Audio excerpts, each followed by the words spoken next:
Hi, this is Matt Baker. Last year, I did a 7-part series on who wrote the Bible. Well, today I'm releasing the entire series again, but this time as a single video. I've titled it Introduction to the Bible from an Academic Point of View, because not only do I cover who wrote each book and when, but I also cover how the whole thing is structured and how the Bible's development is connected to the history of the ancient Near East. So let's get started.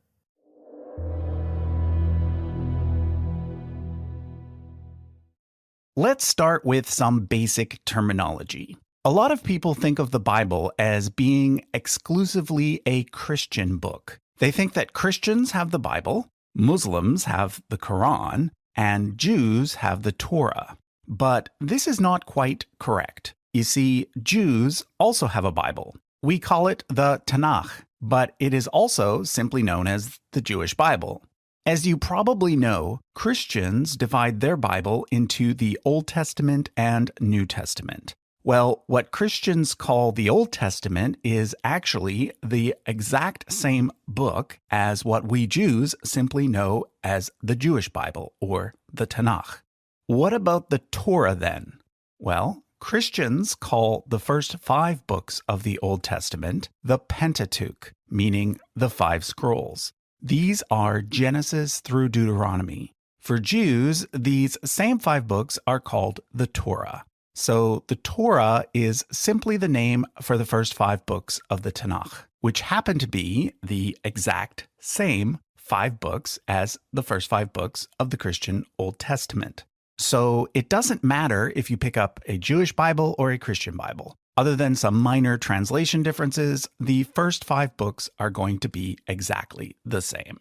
Now, there's a third Jewish book you might have heard of that also starts with a T. That's the Talmud. But the Talmud is not actually considered part of the Jewish Bible.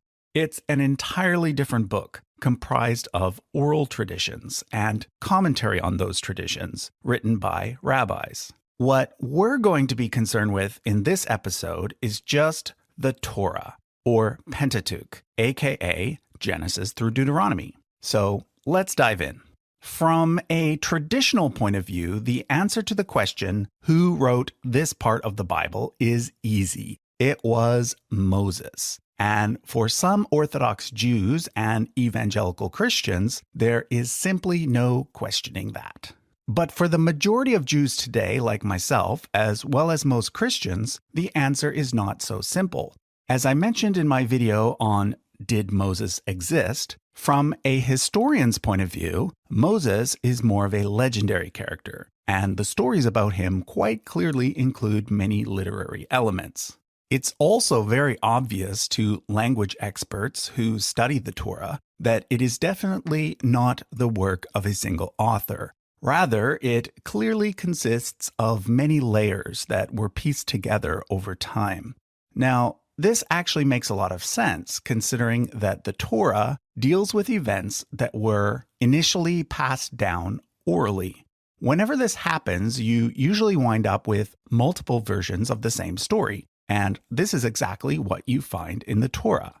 For example, there are 2 separate creation accounts, 2 separate stories of Abraham lying about his wife Sarah, 2 accounts of God changing Jacob's name to Israel, and so on. According to some tallies, there are about 30 examples of these kind of doublets in the Torah.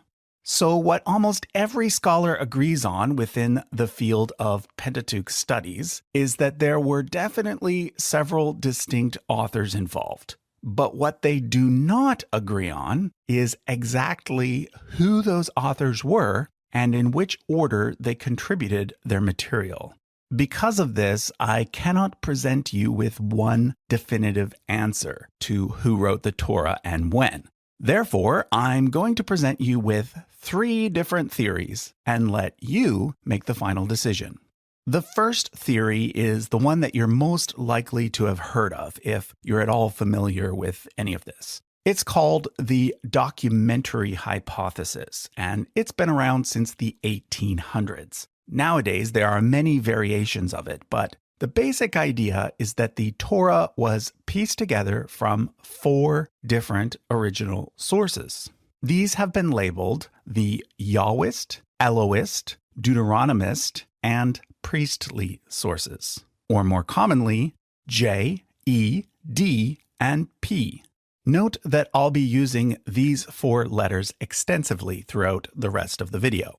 So, according to the documentary hypothesis, Genesis, Exodus, and Numbers are all a mix of J, E, and P. Leviticus is entirely P, and, as you might have guessed, Deuteronomy is entirely D. Note that the black areas of the chart represent other texts that do not fall into the main 4. The original theory was that J was written during the reign of Solomon, when the Israelites were supposedly united and at the height of their power.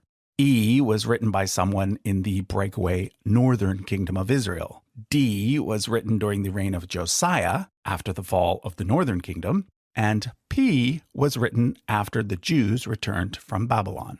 Now, like I said, there are many different variations of this theory. For example, nowadays, J and E are often combined into a single source. P is sometimes placed before the exile, and D is usually divided into 2 or more stages. But the basic theory remains the same. Multiple sources combined together to create the Torah, sometime during the Second Temple period. However, the main problem with this theory is the overall timing.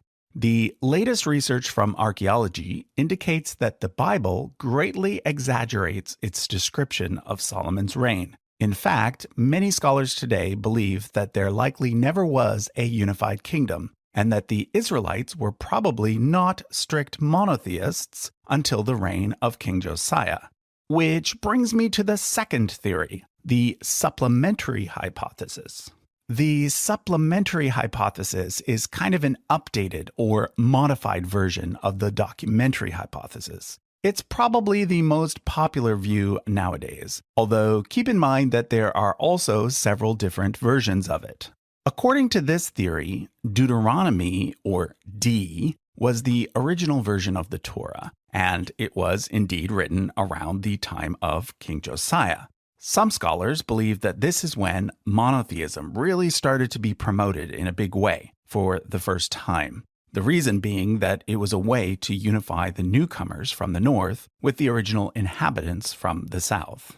But in a major change from the original theory, J and E are no longer seen as separate sources, but rather as supplementary material that was added alongside D during the Babylonian exile. And P is seen as an additional set of supplementary material added by priests during the Second Temple period.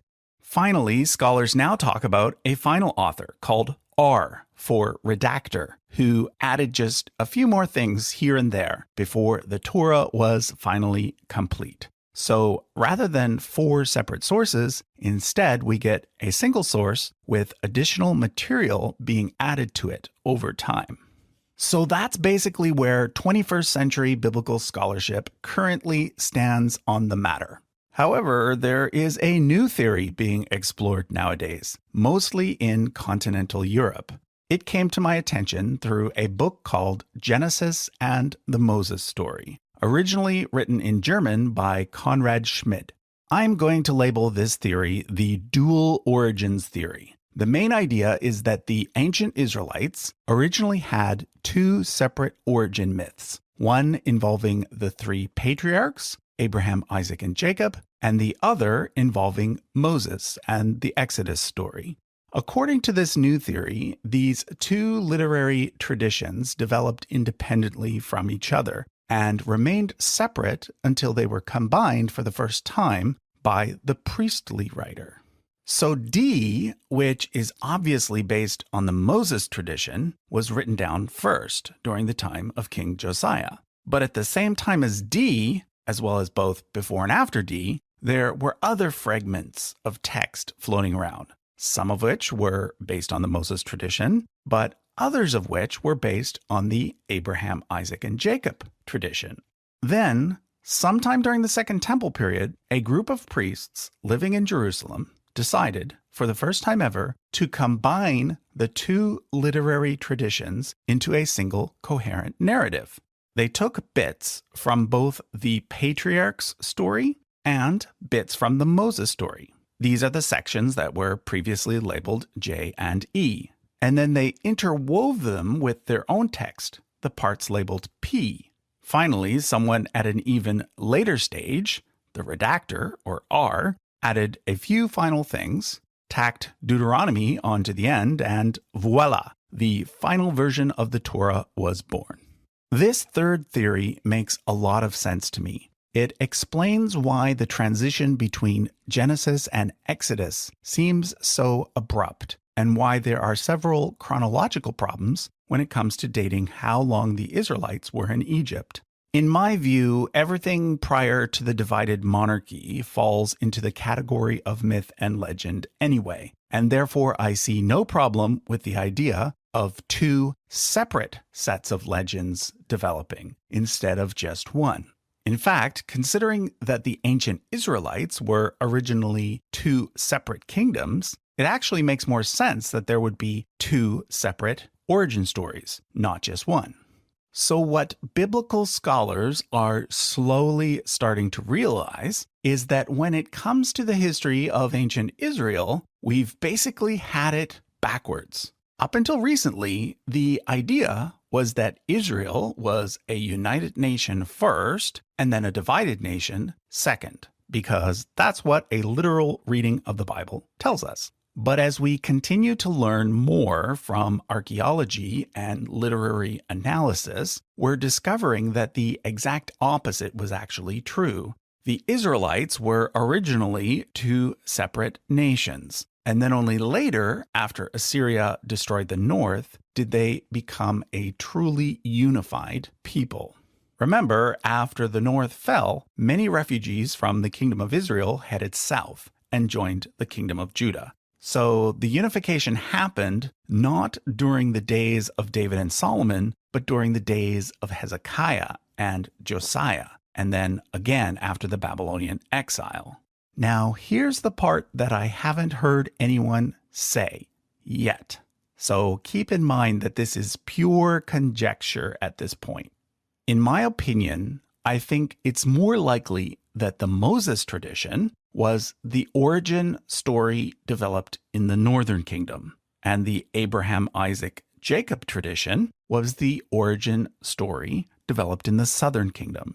For a long time now, scholars have associated D with Levite priests from the northern city of Shiloh, even though it was eventually compiled in the south in Jerusalem.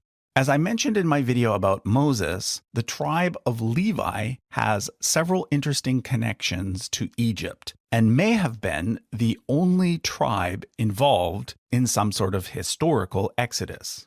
Overall, it would appear that Moses was more of a northern hero, and Aaron was adopted as more of a southern hero. The southern priests were actually a bit negative toward Levites in general, and were known for believing that only their particular lineage, which they traced to Aaron, was truly legitimate. Joseph, the other main character associated with Egypt, was also more of a northern hero. He was supposedly the progenitor of the two largest northern tribes, Ephraim and Manasseh. In contrast, in the south, Judah was portrayed as being the most important son of Jacob. In fact, it's possible that Joseph was originally not thought of as a son of Jacob at all. Note that Jacob has two names, Jacob and Israel. Maybe these were originally two separate people. Maybe Jacob was the father of Judah and Israel was the father of Joseph. Maybe it was only later that Jacob and Israel were merged into a single character. So interestingly, the north has more associations with Egypt, and the south has more associations with Mesopotamia. Remember, Mesopotamia is where Abraham was said to originate from. And it is the book of Genesis that incorporates mythology that is very reminiscent of Mesopotamian mythology, the flood story being a good example. Perhaps this material was picked up during the Babylonian exile. So, as is often the case, history is strongly influenced by geography. Because the Israelites were for so many centuries nestled between two major powers, Egypt on one side and Assyria-Babylon on the other, it's not surprising that they developed a culture that fused elements from both these powers and their various interactions with them. Anyway, like I said, this third theory is yet to be fully fleshed out. The second theory is the one that's currently the more mainstream explanation. But I think the dual origins theory is very promising, and therefore I'm going to go out on a limb and say that I think it is likely to be the dominant theory in the future.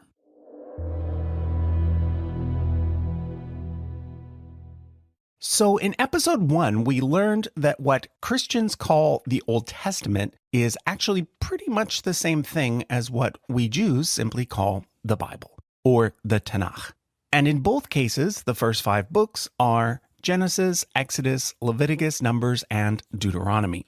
Jews call these first 5 books the Torah, whereas Christians call them the Pentateuch. But basically, they are exactly the same. Now, like I say, the rest of the Tanakh and the rest of the Old Testament is pretty much the same too.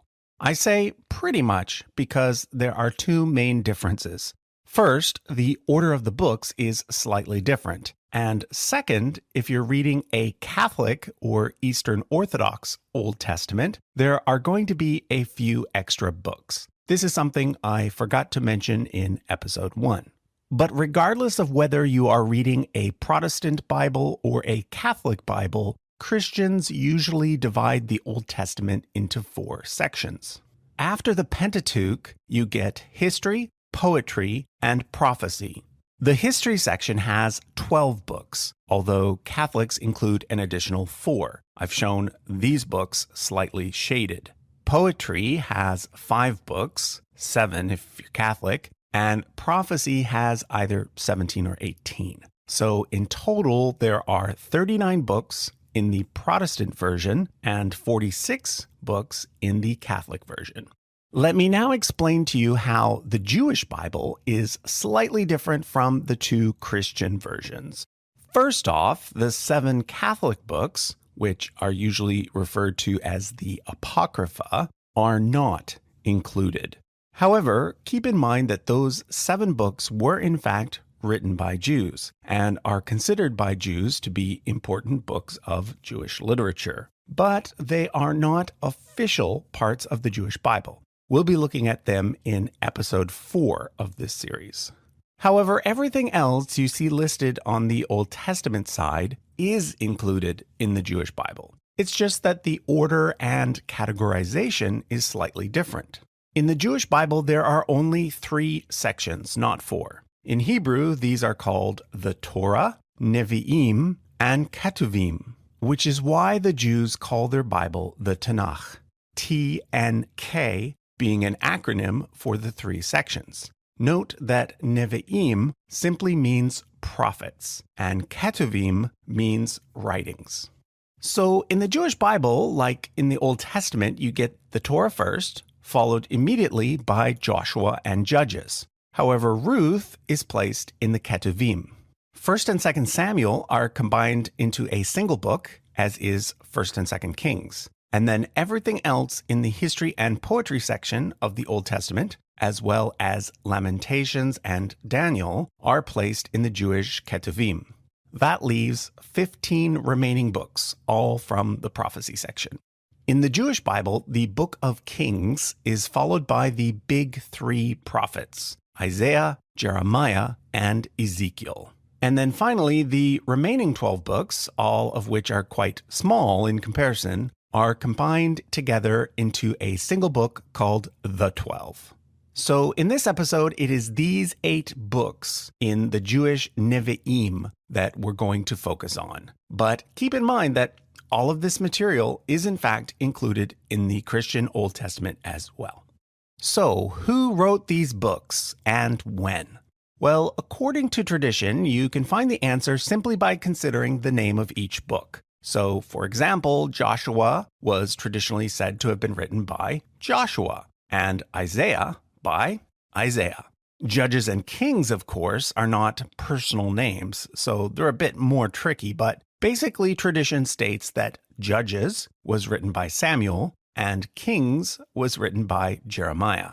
But, as you might have guessed, from a historical point of view, things are a bit more complicated. To explain, let's quickly review what we learned about the Torah in episode 1. Although there are several different theories and the details are still being worked out, most scholars today believe that the Torah was pieced together from the work of 4 different authors, or schools of authors. These are labeled J, E, P, and D.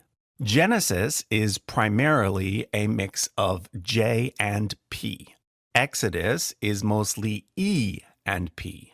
Leviticus is entirely P. Numbers is also P with a little E near the end. And Deuteronomy is entirely D. Let's now place the first 4 books of the Nevi'im next to the Torah. These 4 books are sometimes called the former prophets. According to most scholars, these 4 books were written by D, or to put it more accurately, by someone from the Deuteronomist school who attempted to explain the history of Israel and Judah according to the lens given in the book of Deuteronomy. You may remember that the core part of Deuteronomy is thought to have been written during the reign of King Josiah, during a time when many refugees from the northern kingdom of Israel were now settled in and an integral part of the southern kingdom of Judah. So it's likely that the bulk of Joshua, Judges, Samuel, and Kings were all written during this period as well, which is why the story they tell seems to build towards and culminate in the reign of King Josiah, a boy king who was supposedly reintroduced to a lost law code. However, please note that the 5 books shown here in blue, all written by the Deuteronomist school, were not fully completed during the reign of Josiah. In fact, scholars think that there are at least 2 layers within D, the first being written during Josiah's time, and the second being written later after the fall to Babylon. And I should also point out that we can further divide the D material by some of the original sources that it initially relied upon. For example, within Deuteronomy is a section that stands out as being a complete document unto itself. This is known as the Deuteronomic Code and can be found in chapters 12 through 26. This law code may have existed as a unit prior to the time of Josiah and may have been the document that was supposedly found by priests and presented to the king. It is distinct from 2 other law codes that can also be found in the Torah. I didn't mention it in episode 1, but the priestly source actually contains a distinct unit called the Holiness Code that may be older than the priestly source itself. It can be found in Leviticus 17 through 26 and is sometimes considered as a separate source, labeled H. Finally, there's the Covenant Code, considered part of E, found in Exodus chapters 20 to 23. But back to the former prophets. The book of Samuel appears to be centered around 2 story arcs, both of which may have originally existed as separate documents. These are often called the accession history of King David and the court history of King David. In a similar manner, the Book of Kings appears to rely heavily on 2 previous documents, now lost, known as the Chronicles of the Kings of Israel and the Chronicles of the Kings of Judah. Note that these are not the same as 1st and 2nd Chronicles, which we'll be talking about in the next episode. Joshua and Judges are likely based on many sources. One of these is a hymn known as the Song of Deborah, found in Judges chapter 5, verses 2 to 31. Based on its grammar, some scholars believe it to be one of the oldest texts in the entire Hebrew Bible. Interestingly, it names 9 Israelite tribes instead of the usual 12. I should also point out a source that is mentioned in the book of Joshua and several other places. This is the book of Jasher. Although there are several books available today that claim to be the original book of Jasher, these have all been demonstrated by scholars to either be deliberate forgeries or works written during the Middle Ages. The original book of Jasher is unfortunately lost. So, as you can see, the Bible has many layers. Parts were combined with other parts, and then those combined parts were put together with other combined parts to make even longer parts, and so on. The final result in this part of the Hebrew Bible was 9 books that tell the complete history of the Israelite people, from the creation of the world to the fall of Jerusalem. Now, whether or not these first 9 books were ever thought of as a single unit is something that is up for debate, but it certainly seems like a good possibility, because although it is comprised of many sources, the way it was put together does seem to have a certain thoughtfulness to it. Okay, let's now look at the rest of the prophets section, sometimes called the latter prophets. In order to do that, I'm going to use a timeline. Several people commented on episode 1 that I should have included dates, so I'm going to make sure that I include dates this time. As you can see, this timeline is divided into 4 main periods. The first period goes from 850 to 722 BCE, and I've labeled it the Dual Monarchies period. During this period, there were 2 Israelite kingdoms, Israel in the north and Judah in the south. I use 850 as the starting point because this is approximately when the 2 kingdoms first appear in the archaeological record. And I use 722 as the end point because this is when the northern kingdom fell to the Assyrians. So from 722 to 586 BCE, there was only 1 Israelite kingdom, the kingdom of Judah. But in 586, Jerusalem and the first temple were destroyed by the Babylonians, and some of the Judahites were forced into exile. The third period begins in 539 BCE, after Babylon was conquered by Cyrus the Great. Judah was now under the control of Persia, and the Jews were allowed to return and rebuild their temple. That new temple is usually referred to as the Second Temple. Finally, in 331 BCE, Alexander the Great bursted onto the scene, and Judea came under Greek rule. This lasted until 167 BCE, when the Jews rebelled and finally achieved independence again under the Maccabees. So let's start by adding the Torah to the timeline.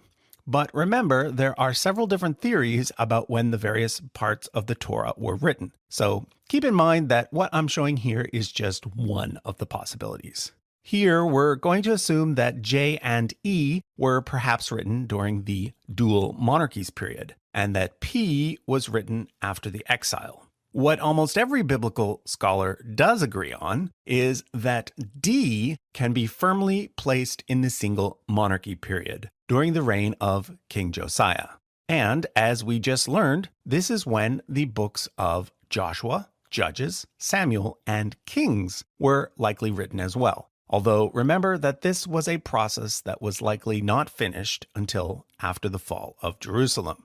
Okay, let's now talk about the remaining books in the Nevi'im.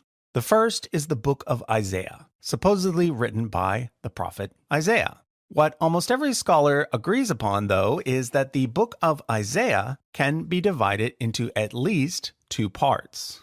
The first part, chapters 1 through 39, was likely written by the original Isaiah, often called First Isaiah, who lived near the end of the dual monarchies period. However, the second part, chapters 40 to 66, was likely written by a follower of his school of thought, who lived during the Babylonian exile and shortly thereafter. This author, or more likely group of authors, is usually called Second Isaiah, although sometimes Second Isaiah is divided into a Second and Third Isaiah. So, in other words, the book of Isaiah is more the work of a school of authors rather than of a single prophet. This is why it deals with both the fall of the northern kingdom and then the fall of the southern kingdom. Now, before I move on, I want to mention something else about the book of Isaiah, because it's likely to come up in the comments. As many of you know, I'm Jewish. And one of the questions that Christians love to ask Jews is, how do you explain the verses in Isaiah which obviously refer to Jesus? Here are just two examples of what they're talking about. Feel free to pause and have a quick read. So, yeah, at first glance, to anyone familiar with the Jesus story, these verses do seem to be referring to the birth and death of Jesus, events that would happen hundreds of years after the book of Isaiah was written. So to Christians, these are obvious prophecies about Jesus.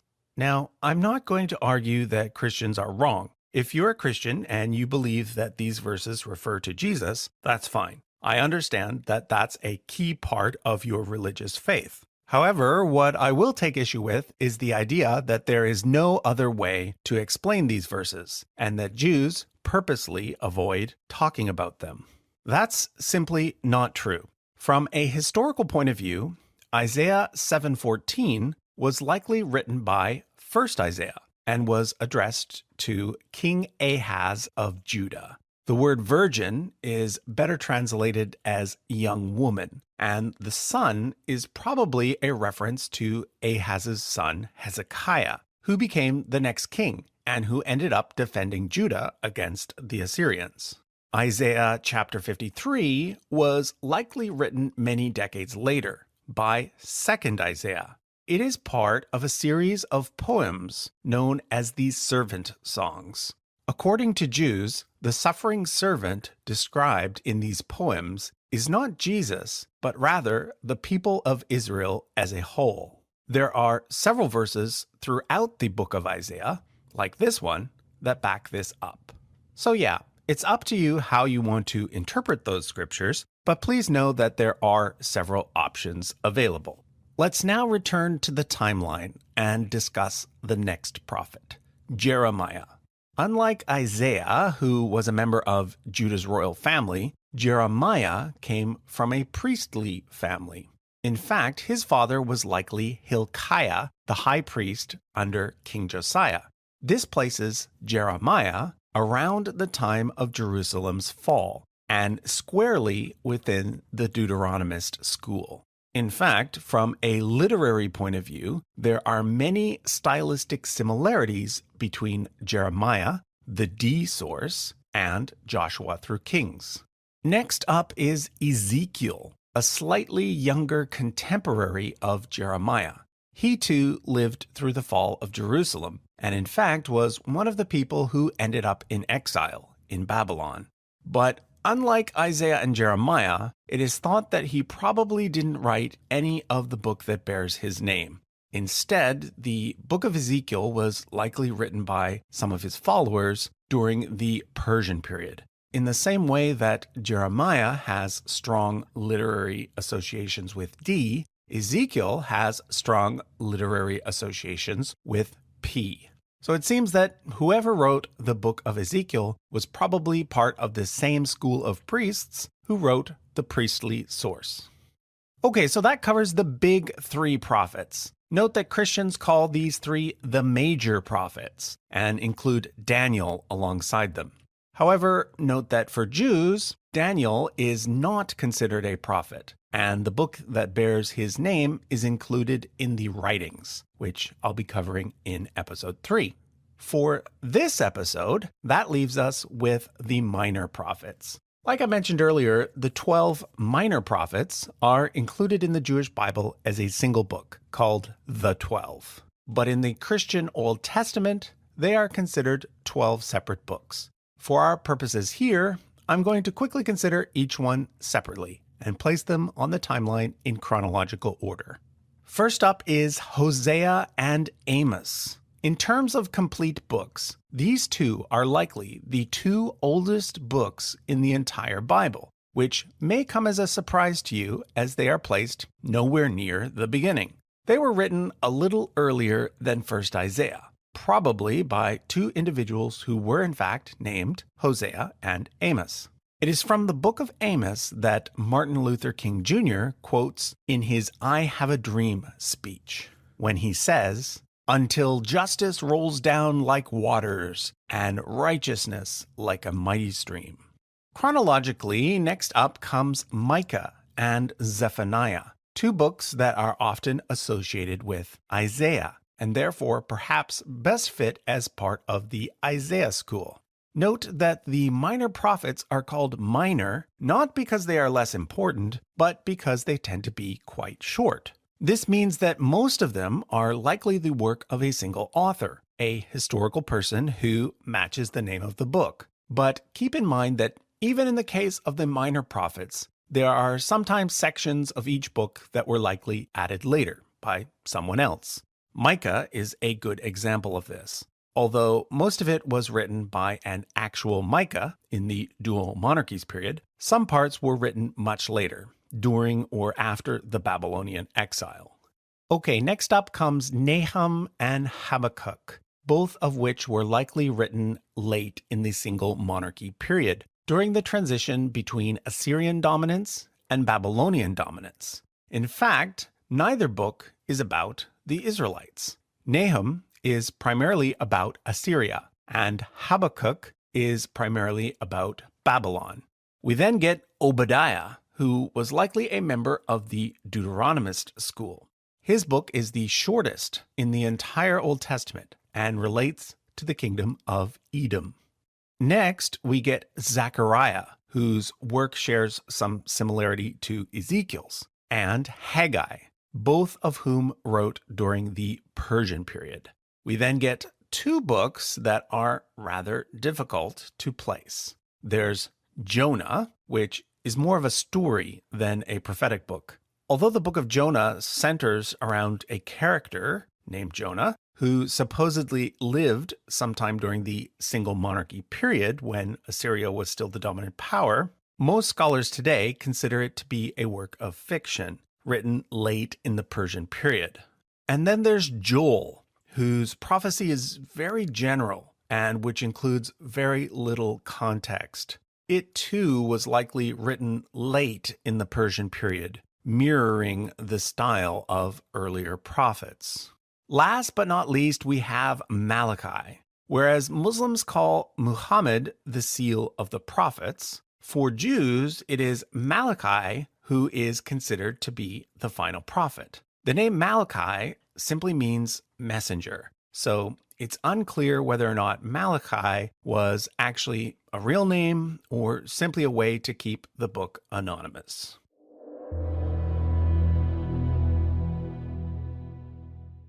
So let's start with the book of Psalms, which is unique in that it's the only book in the Bible that consists entirely of words that were meant to be sung.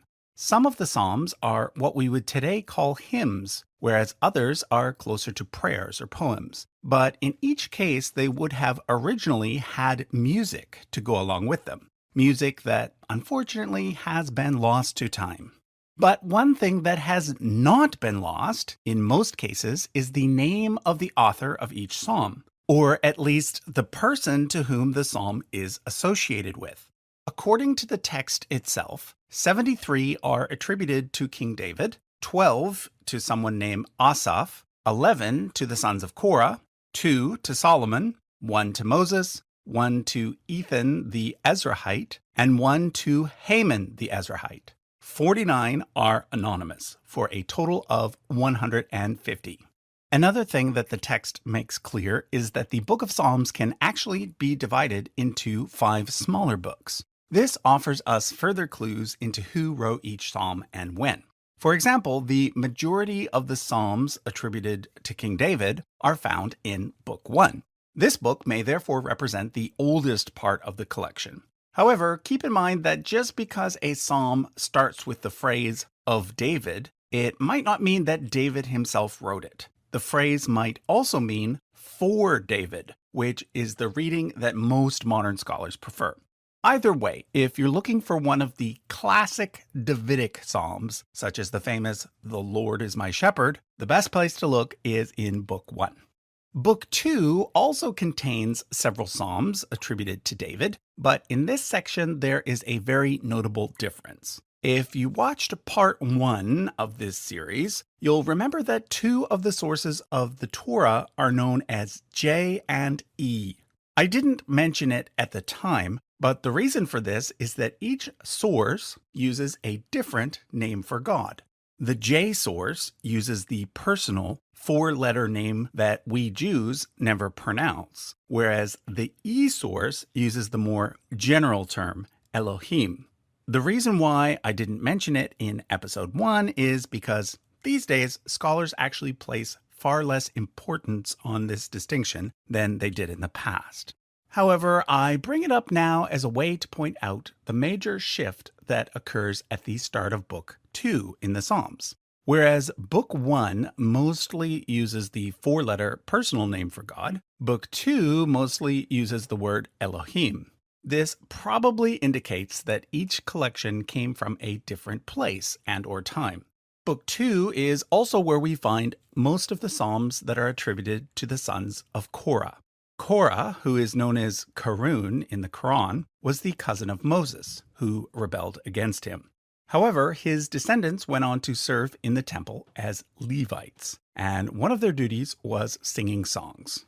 Book 3 is where we find the 12 psalms attributed to Asaph, which probably means that they were written by a group of Levites known as the Asaphites, who, like the Korahites and Ezrahites, were responsible for singing in the temple. Near the end of Book 3, after the last Asaph psalm, the name used for God switches back to the 4-letter name, which is then used for the remainder of Book 3, as well as for Books 4 and 5.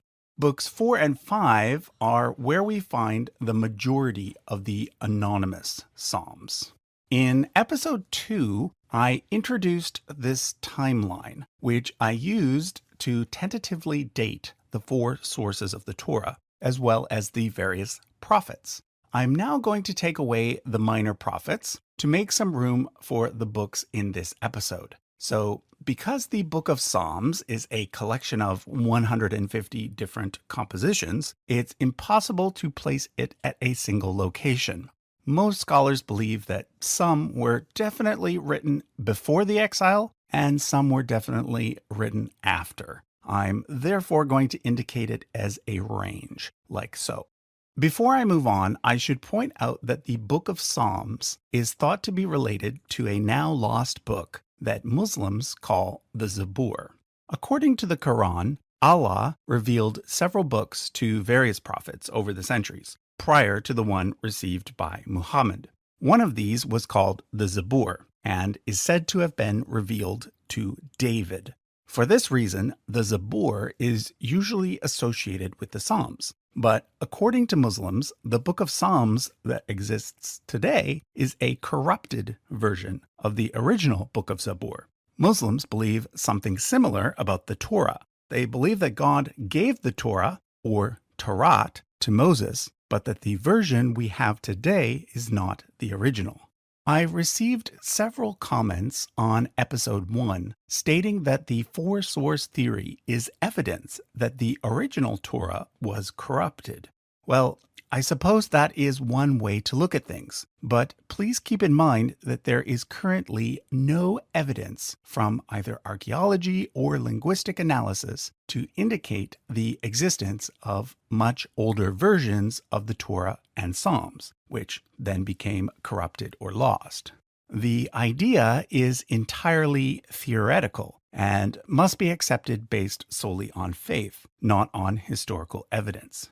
Don't misunderstand. I'm not saying that it's always wrong to believe something based on faith. I'm just saying that it's important to know the difference between which of your beliefs are based solely on faith and which are based on verifiable history. Okay, next up is the Book of Proverbs. It too is not really a single book, but rather a collection of texts written by different people during different time periods. Basically, it can be divided into 6 sections. Although the book begins with the phrase, "the Proverbs of Solomon, son of David," most scholars believe that the first 9 chapters are actually a prologue, probably added during the Persian period. This initial section consists of 15 separate poems dealing with specific topics. The word proverb refers to a short, wise saying, and therefore the Proverbs section of the book doesn't actually start until chapter 10. That's where we start getting the one-liner bits of wisdom. This section goes until chapter 22, verse 17, and likely represents the original core of the book, perhaps written by Solomon himself, or perhaps attributed to Solomon as a means of establishing authority. Either way, sections 3 and 4 are not associated with Solomon.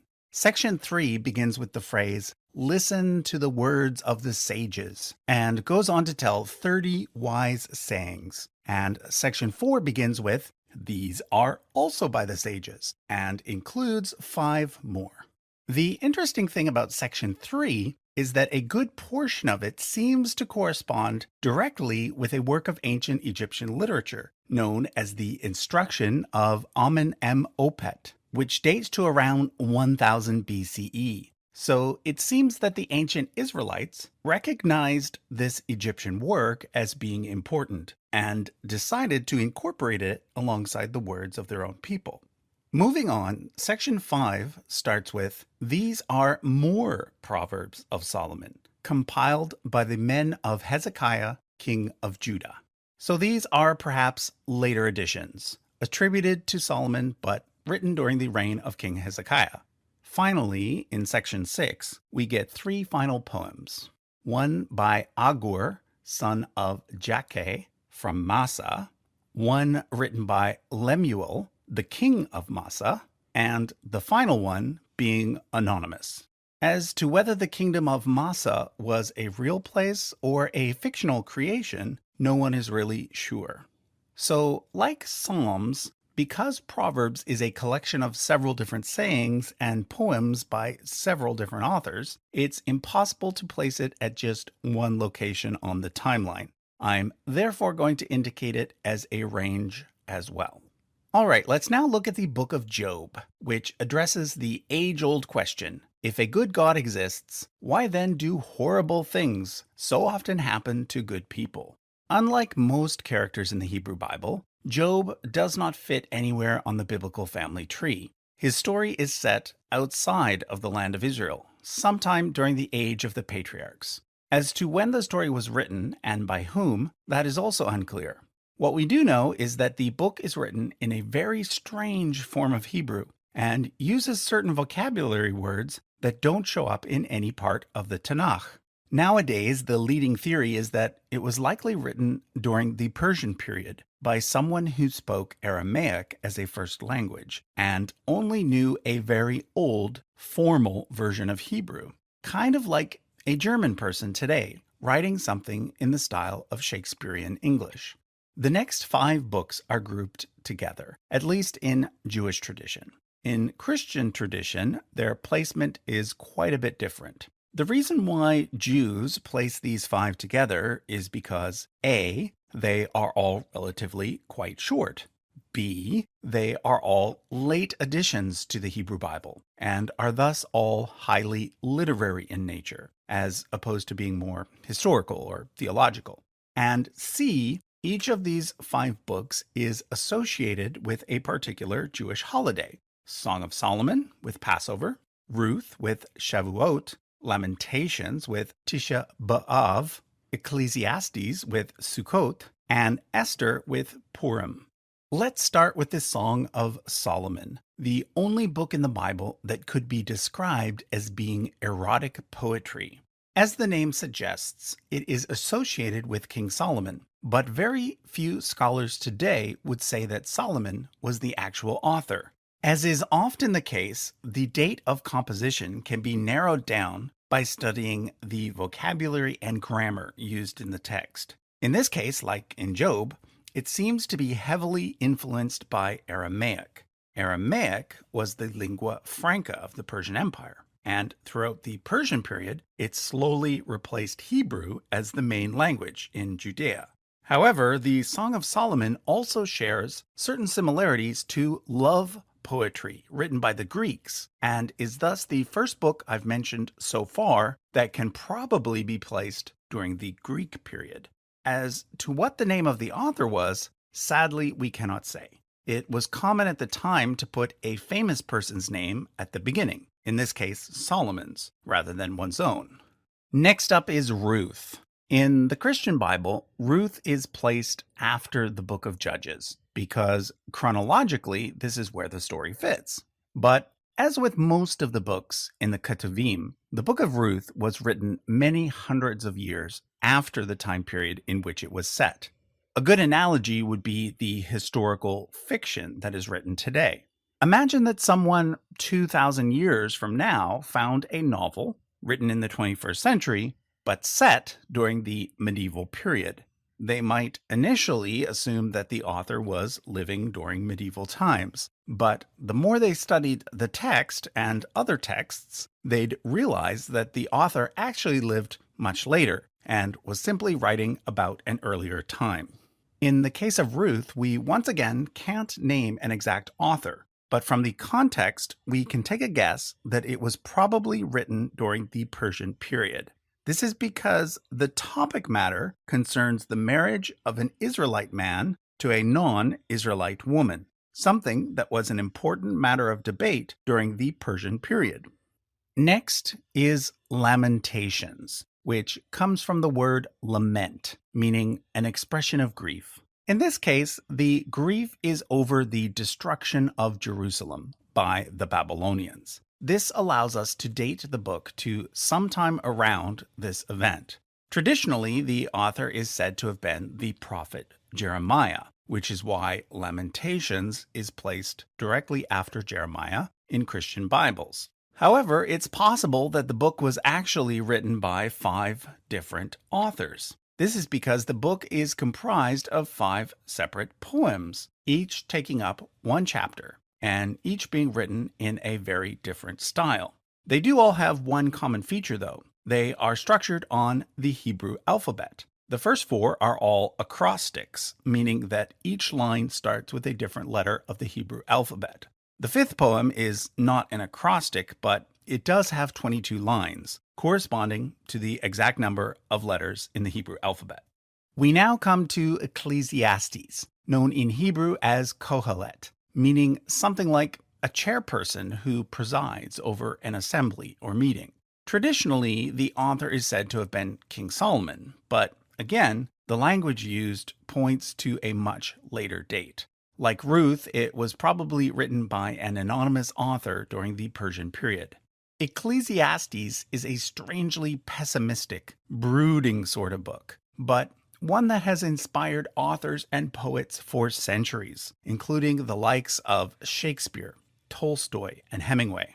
It's a good example of how the Bible has had such a strong influence on Western culture that even those who know nothing about the Bible are familiar with phrases that come directly from it. For example, the phrases, "eat, drink, and be merry," or "there is nothing new under the sun," or this song. A time to be born, a time to die, a time to plant, a time to reap, a time to kill, a time to heal, a time to laugh, a time to weep. All of these lines come directly from the book of Ecclesiastes. Okay, the final book in this set of 5 is Esther, the only book in the entire Bible that does not mention God, not even once. It's also the only book in the Hebrew Bible that was not found among the Dead Sea Scrolls, which indicates that it was probably one of the last books to be included in the Jewish canon. For Jews, the story is quite clearly meant to be a comedy. From its over the top characters to the almost slapstick situations they find themselves in, it's quite clear that the whole thing was designed to be more of a fictional play than a historical account. The overall mood can be sensed in the way that Jews celebrate the festival of Purim today. Unlike most Jewish holidays, which tend to be more serious, Purim is a party day associated with dressing up in costumes and, well, drinking large amounts of alcohol. The story of Esther is set during the Persian period, so obviously it couldn't have been written before that. The assumption is that it was probably written during the early Greek period, in which the good old Persian days provided a good setting for a funny story. Finally, remember the Mesopotamian gods family tree that we covered on this channel 2 weeks ago? On that tree, there are 2 characters named Ishtar and Marduk, names that are eerily similar to Esther and Mordecai, the 2 main characters in the book of Esther. It is likely that the Esther and Mordecai story was loosely based on much earlier Ishtar and Marduk stories, which would have been very common in Babylonian culture. Which brings me to an important point. As we've seen, much of the content in the Hebrew Bible is based off material taken from other nearby cultures. For example, the creation and flood accounts are quite clearly based on Sumerian myths. And as we've seen, some of the Book of Proverbs is taken directly from older Egyptian texts. But does this mean that the ancient Israelites were just copycats and that we should ignore their writings and go straight to the older material instead?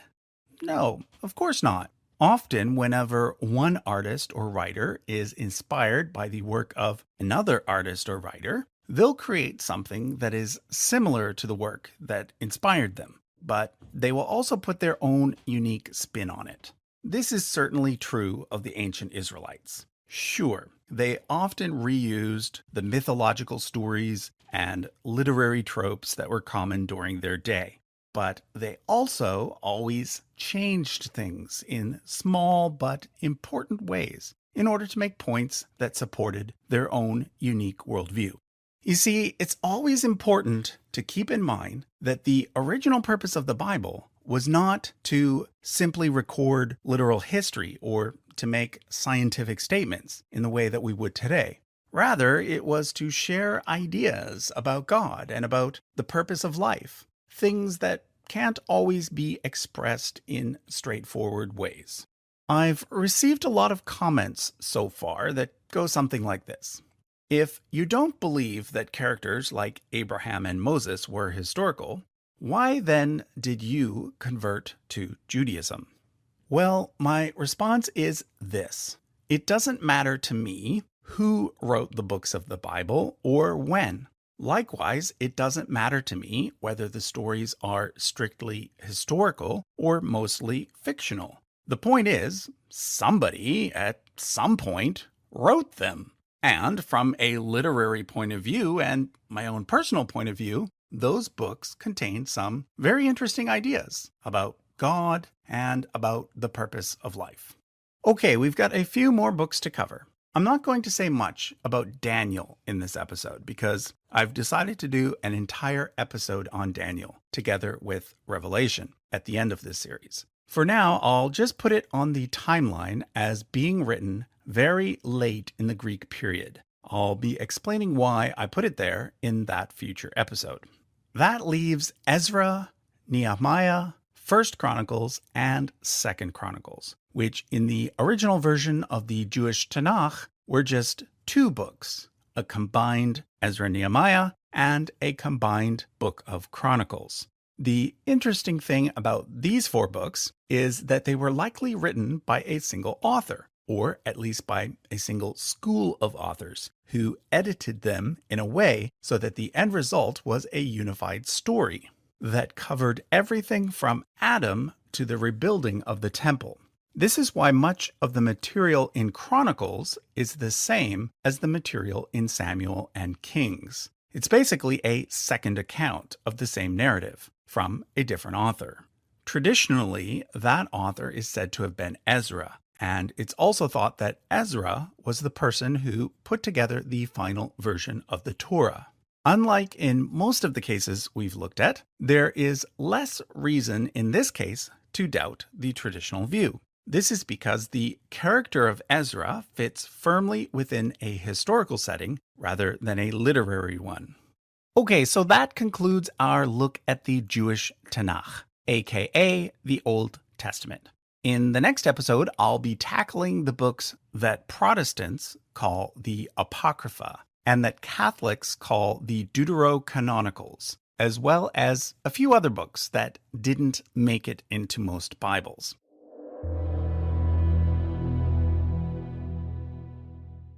It's important to realize that there was never a single point in time when all of the various religious authorities in the ancient world got together and decided which books should be included in the Bible and which ones should not. Instead, the contents of the Bible grew slowly over time, with various books being put in and others being taken out, and with different religious authorities making different decisions in this regard.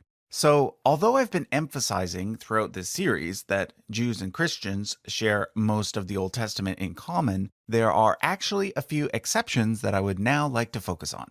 So far, we've looked at the three main sections of the Jewish Tanakh, equaling 24 books in total. As I've mentioned previously, the Protestant Old Testament consists of these exact same 24 books, simply reordered and divided into 39 books. However, we're now going to consider the versions of the Old Testament used by the Roman Catholic Church, the Eastern Orthodox Church, and the Ethiopian Church. All three of these Bibles contain the 39 core books of the Old Testament, but they also each contain some extra books. Catholics have 7 extra books, for a total of 46. The extra books are Tobit, Judith, Baruch, Sirach, 1st and 2nd Maccabees, and the Wisdom of Solomon. According to Catholics, these books are called the Deuterocanonicals, meaning second canon,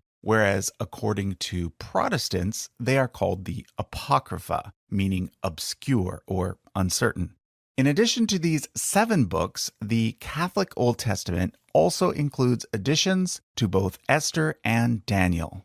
The Eastern Orthodox Old Testament also includes these same 7 extra books. However, it also includes 3 more, for a total of 49. These are 1st Esdras, 2nd Esdras, and 3rd Maccabees. It too includes the additions to Esther and Daniel, as well as 1 extra psalm, and an addition to Chronicles known as the Prayer of Manasseh.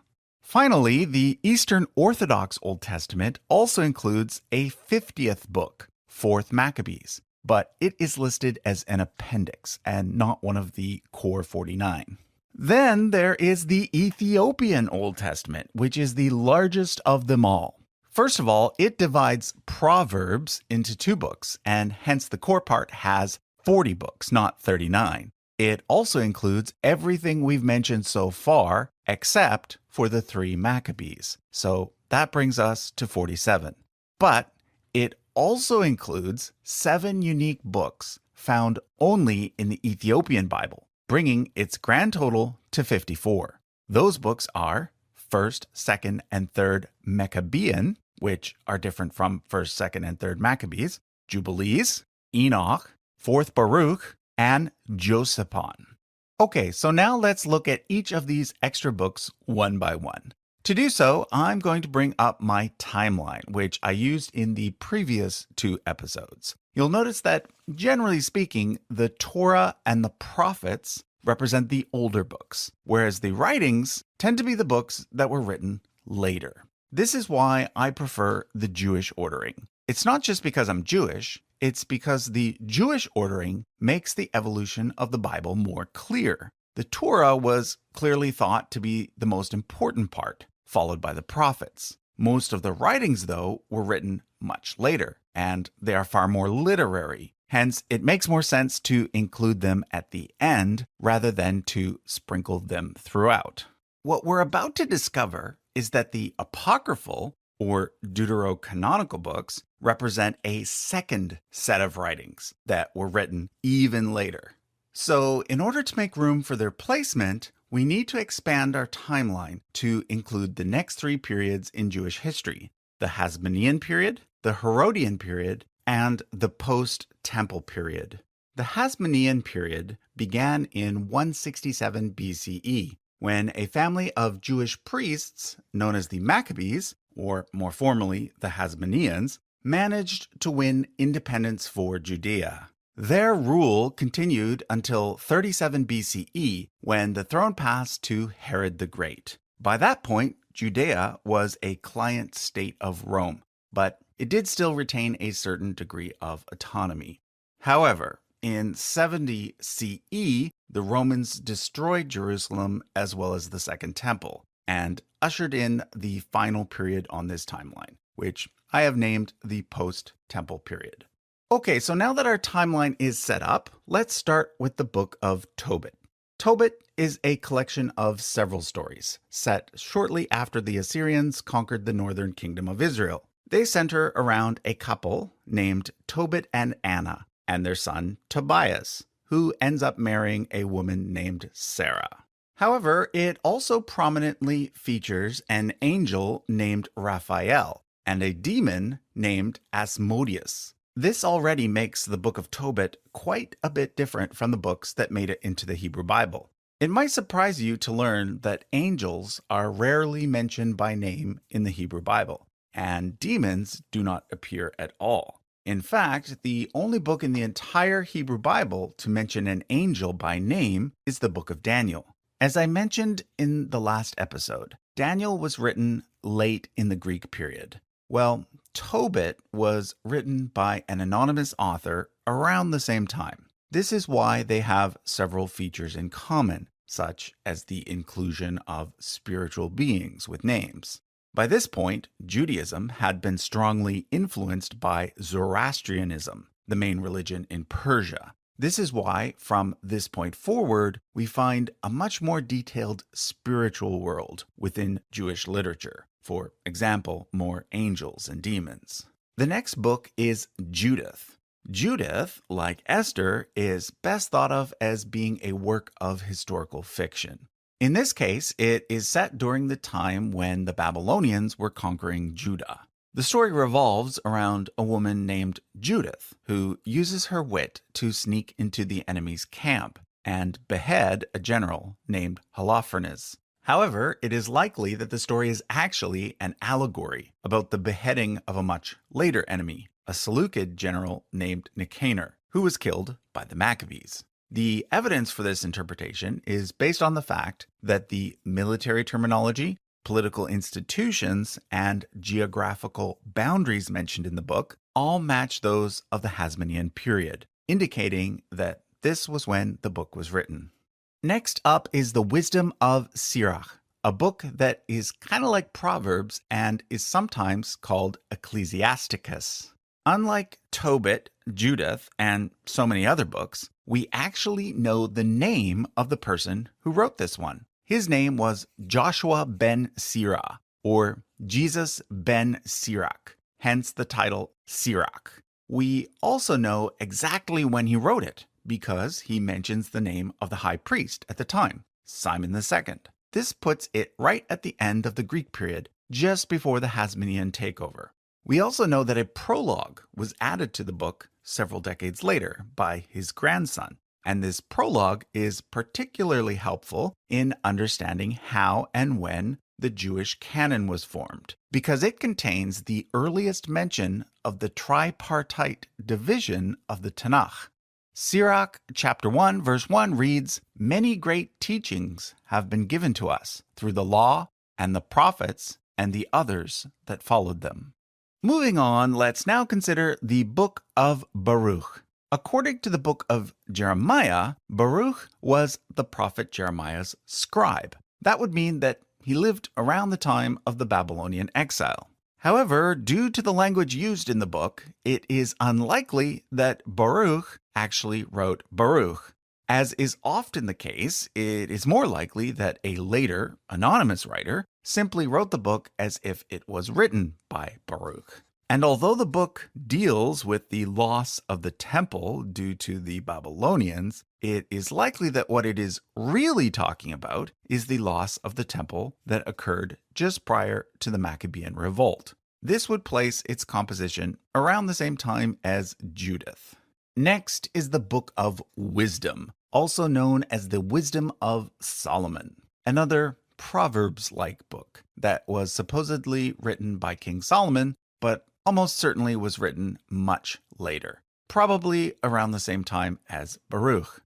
Based on an analysis of the grammar and vocabulary used, Baruch and Wisdom are thought to be the two earliest books on this chart to have been originally written in Greek. This is in contrast to Tobit and Sirach and perhaps Judith, which were originally written in Hebrew and only later translated to Greek. We know this partly because Hebrew fragments of both Tobit and Sirach were found among the Dead Sea Scrolls. The final two books in the Apocrypha are 1st and 2nd Maccabees. However, please note that these two books are not a part 1 and part 2. Instead, they are two different versions of the same events, written by two different authors. 1st Maccabees was originally written in Hebrew by someone living in Judea, whereas 2nd Maccabees was written in Greek by someone living in Alexandria, Egypt. Both were written around 100 BCE. We do not know the name of either author. However, 2nd Maccabees is supposedly a condensed version of a now lost 5-book series about the Maccabees, written by a man named Jason of Cyrene. The Maccabees are, of course, associated with the Jewish holiday of Hanukkah. However, please note that the miracle of the oil story is actually not mentioned in either 1st or 2nd Maccabees. The earliest mention of that part of the Hanukkah story is actually in the Talmud. Anyway, if you want to learn more about the Maccabees and the Hasmonean period from a historical point of view, I'd recommend watching the video on this channel where we go through their family tree. I'll link to that in the description. Okay, as I mentioned earlier, the Apocrypha also includes several additions to Esther and Daniel. In other words, the Greek versions of those two books are longer than the original Hebrew versions because at some point, someone added some bonus material, probably written in Greek from the start, and added around 100 BCE. In the case of Esther, the additions are sprinkled throughout and end up changing the tone of the entire work from that of a comedy to that of a more serious tale. In contrast, the additions to Daniel consist of 3 large chunks: the prayer of Azariah, which is part of the fiery furnace story, Susanna and the Elders, a story about 2 creepy old men sexually harassing a woman, and Bel and the Dragon, which is actually 2 stories, one about corrupt priests and one about Daniel slaying a dragon. So that takes care of all the Catholic deuterocanonical books, called the Apocrypha by Protestants. However, as I mentioned, the Eastern Orthodox and Ethiopian Bibles include several more books. Let's start with 1st and 2nd Esdras. Again, these are not a part 1 and part 2, but rather 2 totally different books by 2 totally different authors. The first thing you need to know is that Esdras is simply the Greek version of the name Ezra. And we already have a book of Ezra, as well as a book of Nehemiah, which in the original Jewish Bible was considered to be a part of the book of Ezra. 1st Esdras is basically a Greek version of the original book of Ezra, with some changes. Written in the late Hasmonean or early Herodian period. Second Esdras, however, is something totally different. It was written in Latin after the rise of Christianity and falls into the category of apocalyptic literature. Next is 3rd and 4th Maccabees. 3rd Maccabees actually has nothing to do with the Maccabees. It's a story about Ptolemy IV's persecution of the Jews about 40 years prior to the rise of the Maccabees. It was written in Greek around the same time as 1st Esdras. 4th Maccabees is kind of a commentary on 2nd Maccabees. It too was written in Greek, but much later, around the same time as 2nd Esdras. That takes care of everything included in the Eastern Orthodox Bible, which leaves us with the books that are found only in the Ethiopian Bible. Let's start with the books of 1st, 2nd, and 3rd Maccabean. Although the name derives from the word Maccabee, these Ethiopian books are totally different from 1st, 2nd, and 3rd Maccabees. For one thing, they are written in Ge'ez, which is the ancient language of Ethiopia. The first two do appear to be loosely based on the Maccabees, but with the names and locations in the story changed significantly. For example, the evil king in the Ethiopian version is a man named Tsirut Sidon. Interestingly, coins of Antiochus IV, the villain in the original story, often included the city names Tyre and Sidon, which could be where the name Tsirut Sidon comes from. 3rd Maccabean, however, has nothing to do with the Maccabees, and instead focuses on Bible characters such as Adam and David. All three of the Ethiopian Maccabees were likely written very late in the post-temple period, almost as late as the fall of the Western Roman Empire. We then have 4th Baruch, which is designated as such because there is also a 2nd Baruch and a 3rd Baruch, even though neither of them ended up being included in any Bible. Anyhow, 4th Baruch was likely written in Greek sometime in the post-temple period. However, Josephon was written much later than anything we've seen so far. In fact, it was probably written in Italy, well into the Middle Ages, even though it was written in Hebrew, and its name comes from the fact that it was said to have been written by Josephus. It's kind of a recap of Jewish history, but because it was written so late, I'm going to place it completely off the chart. In contrast, the Book of Jubilees, which was also originally written in Hebrew, was composed much earlier, likely around the same time as 1st and 2nd Maccabees, which is why fragments of it have been found among the Dead Sea Scrolls. It's kind of an alternative book of Genesis, and in fact is sometimes called Leptogenesis, meaning the Lesser Genesis. It centers around the idea of the Jubilee cycle, a concept from the Torah in which the land is given rest every 7 years, and then after 7 cycles of 7, there is a special Jubilee year. According to the Book of Jubilees, the exodus from Egypt occurred in the 2451st year after the creation of the world. 50 multiplied by 49 equals 2450, which means that the exodus occurred at the start of the 50th set of 50 years, making it a Jubilee of Jubilees. I'll be returning to this calculation in September, when I plan to do a video on the Jewish calendar. Okay, last but not least is the Book of Enoch, which in my opinion is the most interesting of all the apocryphal books. It takes its name from a minor Bible character named Enoch, who shows up on the genealogy between Adam and Noah. In Islam, this character is known as Idris. However, the Book of Enoch was obviously not written by Enoch. It was written during the Greek period, and one of the things that makes it so interesting is the fact that parts of it are likely older than Daniel. Daniel being the last book that made it into the Tanakh. So basically, every other apocryphal book except Enoch was written after Daniel, which makes Enoch special. On top of this, it is also the only apocryphal book that is referenced in the New Testament. In fact, it's referenced 7 times in these verses. Finally, I should also point out that several Hebrew and Aramaic fragments of the Book of Enoch have been found among the Dead Sea Scrolls. However, the most important thing you need to know about the Book of Enoch is that it's actually 5 books, and that each book was likely written by a different author at a different time.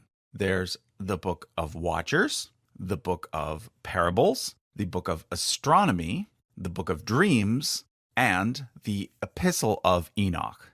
The oldest section is the Book of Watchers. This is the part that was likely written in the Greek period, before the Book of Daniel, whereas the latest section is the Book of Parables, written during the post-Temple period, before the Book of Daniel, whereas the latest section is the Book of Parables, written during the post-Temple period.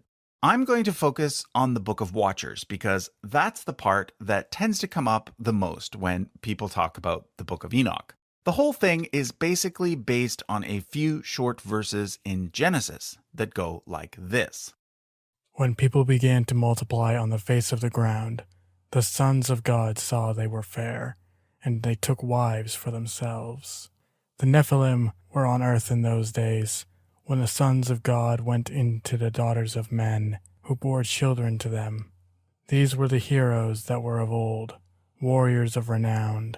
The Lord saw the wickedness of humankind was great in the earth, and the Lord was sorry that he made mankind.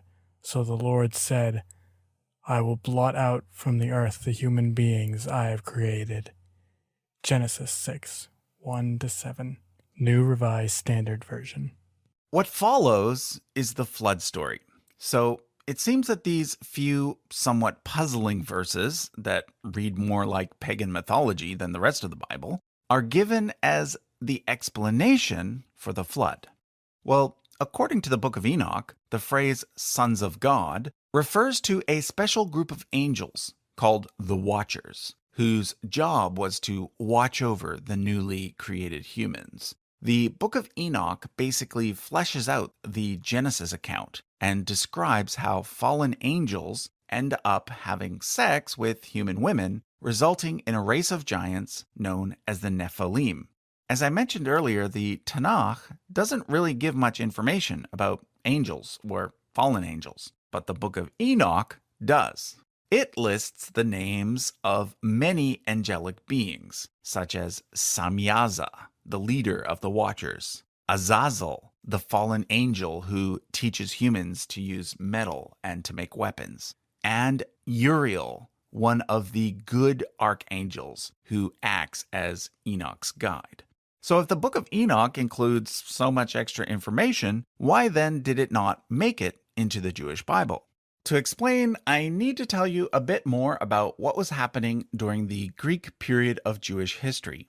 In episode 1, I put forward the idea that the ancient Israelites were originally 2 separate kingdoms, with 2 separate origin stories, one that involved Moses and one that involved the 3 patriarchs, and that it wasn't until after the fall of the northern kingdom that the idea of monotheism really took off, when most of the northerners fled south and joined the kingdom of Judah to create a unified state and a unified religion.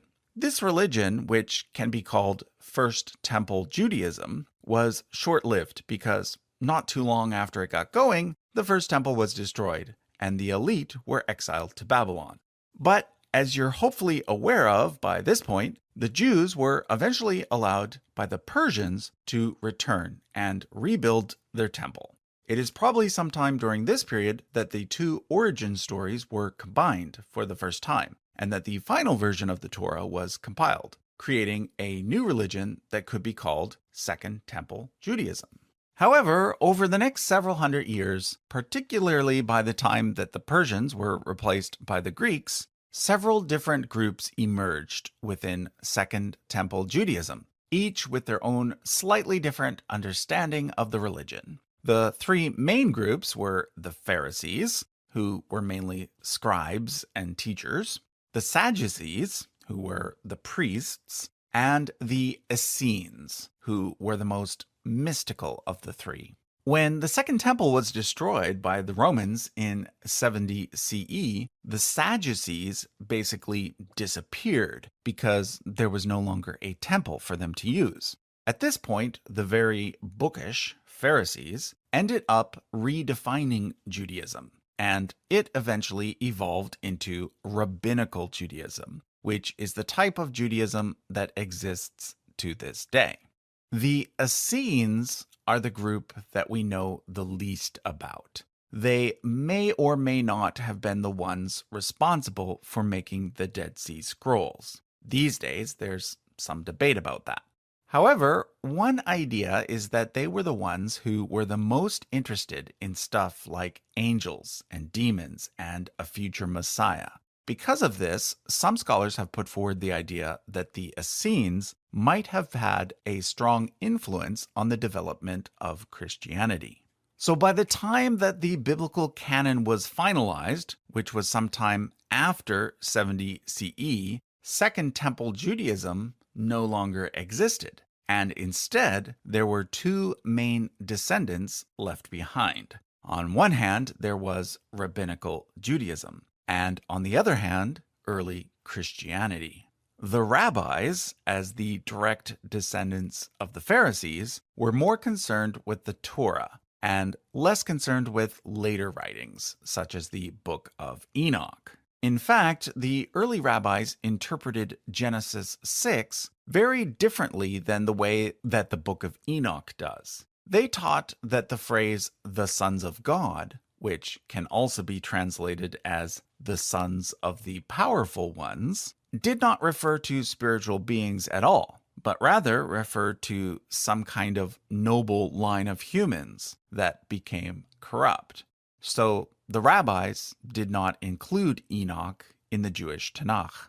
The early Christians, on the other hand, seemed to hold on to the Book of Enoch a little longer. For example, 3rd century church fathers such as Tertullian and Origen both considered it to be divinely inspired. However, in 382 CE at the Council of Rome, it did not make the final cut when the contents of the Catholic Bible were finally set in stone.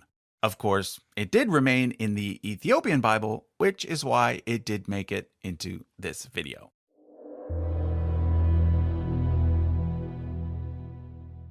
So the New Testament doesn't tell the story of Jesus only once. It tells it 4 times. Basically, that's what the Gospels are. They are 4 slightly different versions of the same story. A story about a guy named Jesus who, among other things, was a teacher, a healer, and, according to Christians, God in the flesh. So the 4 Gospels are Matthew, Mark, Luke, and John. They are placed in this order because originally that was the order in which they were thought to have been written. However, as we'll soon see, we now know that this probably was not the order in which they were written. One thing that is clear about the Gospels is that one of them is very different from the others. That's the Gospel of John.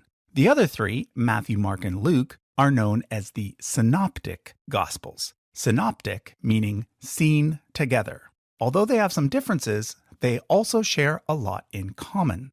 If you think of each gospel as being like 4 essays written by 4 different students, any teacher would immediately come to the conclusion that 3 out of the 4 students cheated. Either somebody copied from somebody, or they all worked together, or they all downloaded the same essay off the internet and made a few changes, hoping the teacher wouldn't notice. The puzzle over who copied who has intrigued scholars ever since the Gospels were written. In academic circles, it is known as the synoptic problem, and there have been a lot of different theories put forward about how to solve the mystery. I'm going to look at 3 of them. However, before I do that, let me quickly talk about the authors themselves. Contrary to popular belief, there are actually no author names attached to any of the 4 Gospels. The attributions to Matthew, Mark, Luke, and John are simply based on tradition. 2 of the names, Matthew and John, are names belonging to the list of Jesus' 12 disciples. Mark is thought to have been an assistant to Peter, the leader of the 12 disciples. And Luke is thought to have been an assistant to Paul, arguably the most important figure in the development of early Christianity. So in other words, all four Gospels have strong associations with very important early Christian figures.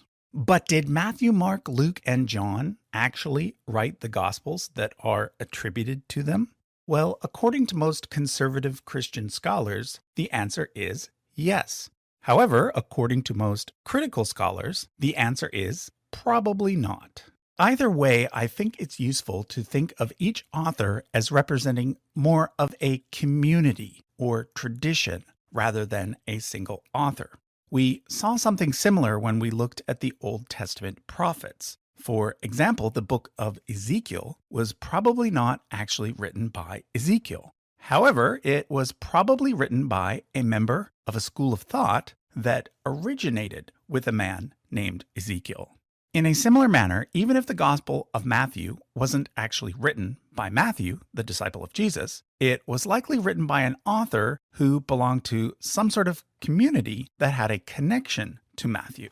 So with that said, let's now look at three possible solutions to the synoptic problem.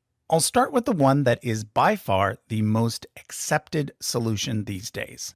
It is called the two-source hypothesis. This hypothesis is based on the idea that Mark was written first, and that both Matthew and Luke used Mark as a source. However, it also introduces the idea of a second source, which was available to both Matthew and Luke, but not to Mark. This second source is called Q, but unfortunately, it no longer exists.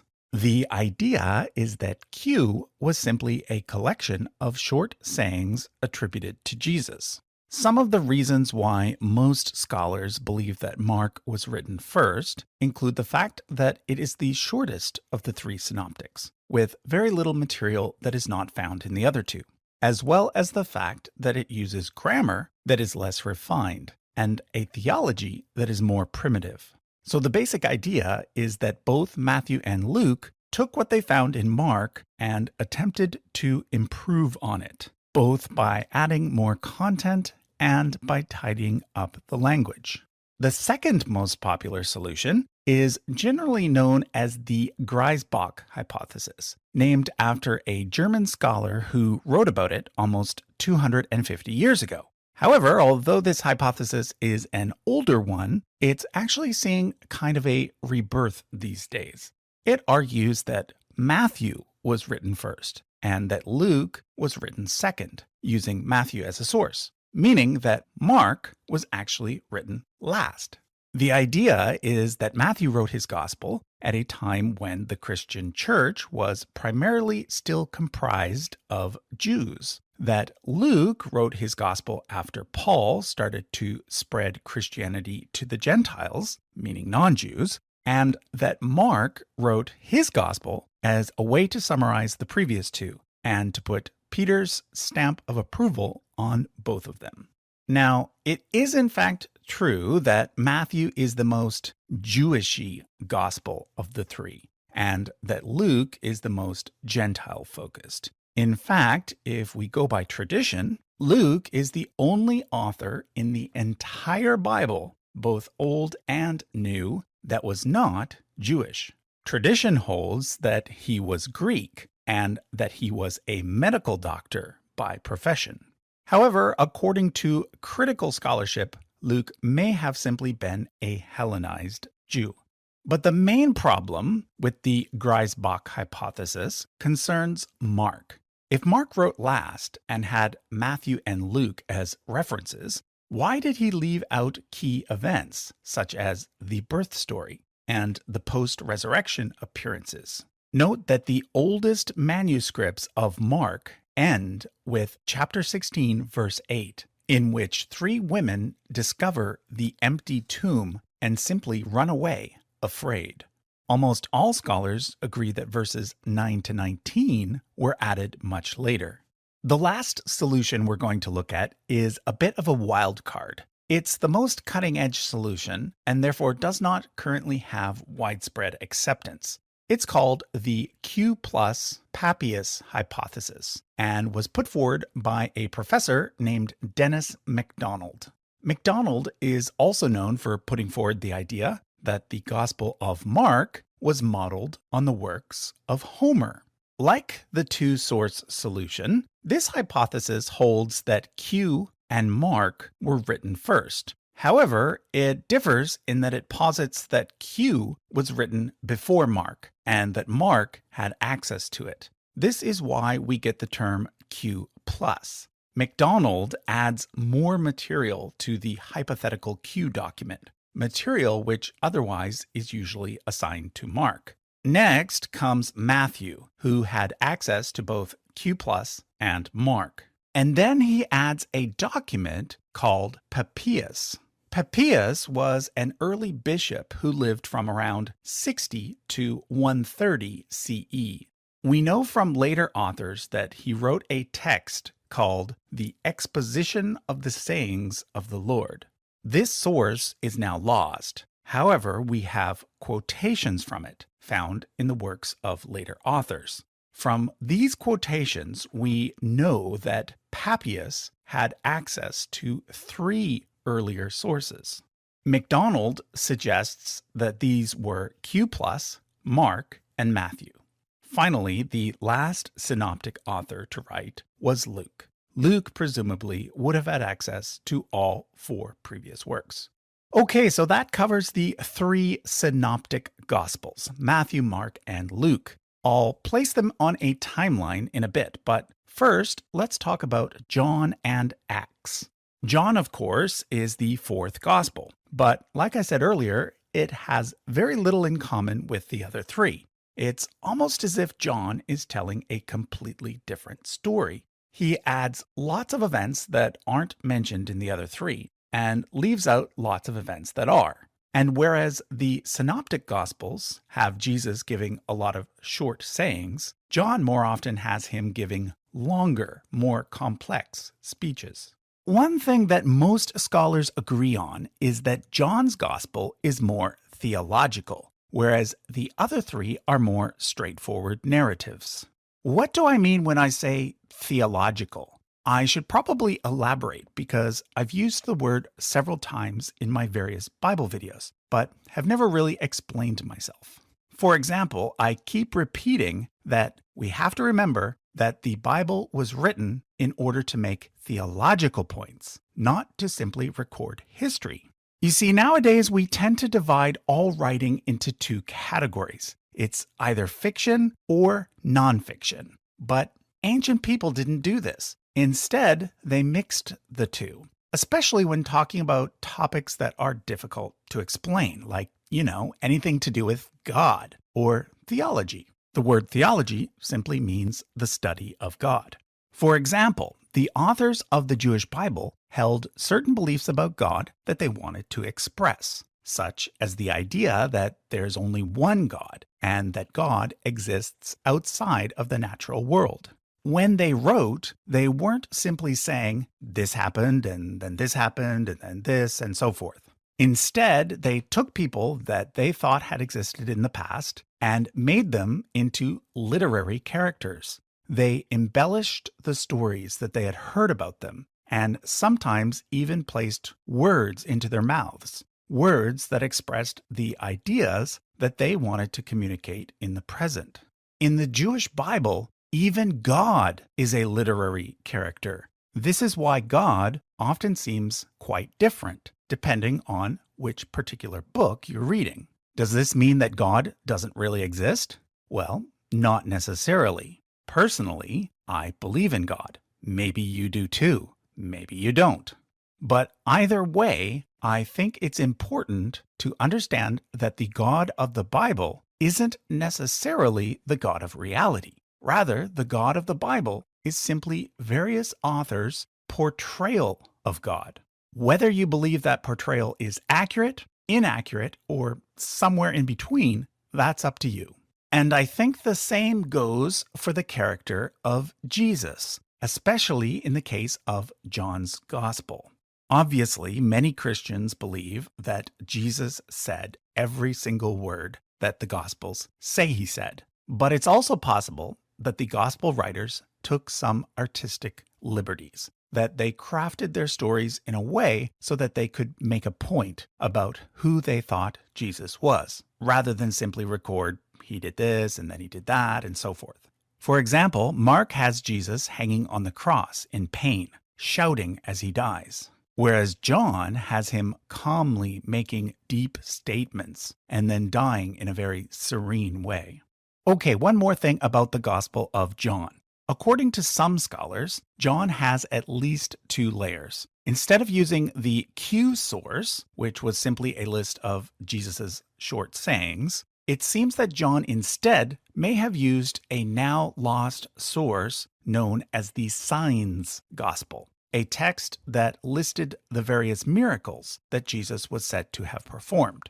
It's possible that John, or more likely a follower of John, used the Signs Gospel as a starting point and then worked the rest of the material around it. Next up is the book of Acts, also known as the Acts of the Apostles. Whereas the Gospels tell the story of Jesus up until his death and resurrection, Acts tells us the story of what his disciples, aka the apostles, did after he was gone. In other words, it tells the story of how the Christian church came to exist. And we happen to know who wrote it. Well, kind of. The person who wrote the book of Acts is the same person who wrote the Gospel of Luke. So traditionally, that would be Luke the physician. In other words, Luke Acts is actually a 2-part work that has been unfortunately split up. A better way to arrange the first 5 books of the New Testament might be to order them like this. First, Mark, then Matthew, then Luke Acts, then John. Let's now bring up a timeline. Every line on this chart represents a block of 10 years. Let's first add the lifetime of Jesus. There are various theories out there about when exactly Jesus was born, when exactly he died, and even whether or not he existed in the first place. The mainstream position is that he did in fact exist, and the most commonly used dates for his lifespan are 4 BCE to 30 CE. This means that in the year 100 CE, there were still people alive who would have known Jesus. Now, other than Jesus himself, the most important person when it comes to the development of early Christianity is Paul. Paul was not one of Jesus' disciples when Jesus was still alive. Instead, he became a follower a few years after Jesus died, somewhere between 34 and 37 CE.